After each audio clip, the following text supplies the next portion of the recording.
नमस्कार दोस्तों, अकबर बीरबल विनोद में आपका स्वागत है। आज की कहानी है सबसे प्यारी वस्तु। एक दिन बादशाह जनाने महल में अपने सबसे प्रिय बेगम से कुछ बातें कर रहा था।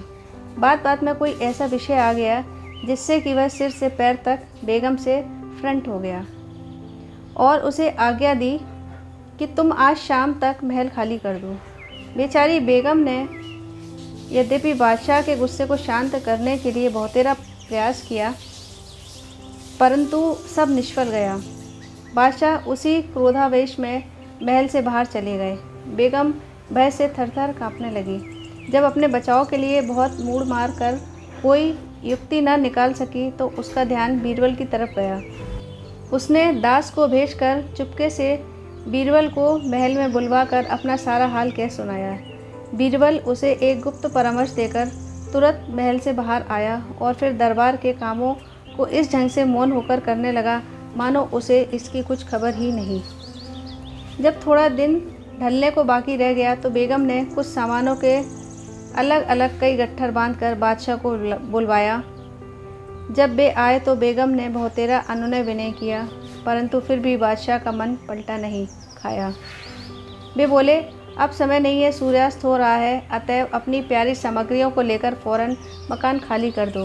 बेगम बोली, स्वामी, जब आप मुझे त्यागते ही हैं तो मेरी एक अंतिम प्रार्थना स्वीकार करें।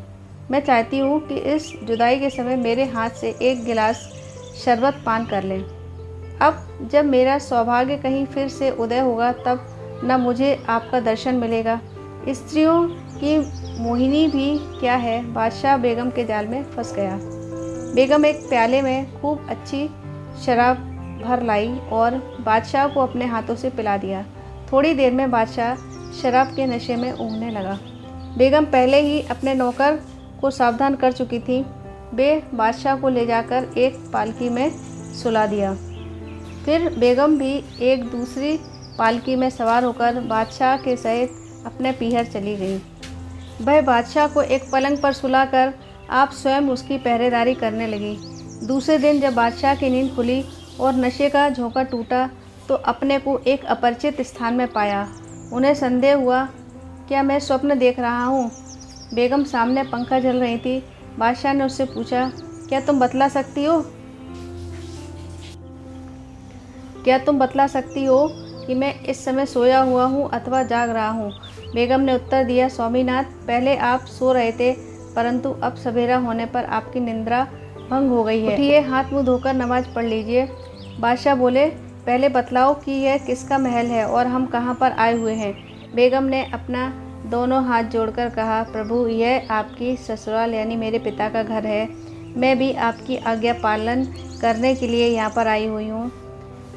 बादशाह ने फिर पूछा, तब मैं कैसे आया? बेगम ने उत्तर दिया, स्वामी, आपने मुझे आज्ञा दी थी कि जो तुम्हारी सबसे प्यारी वस्तु हो उसे अपने साथ लेती जाओ।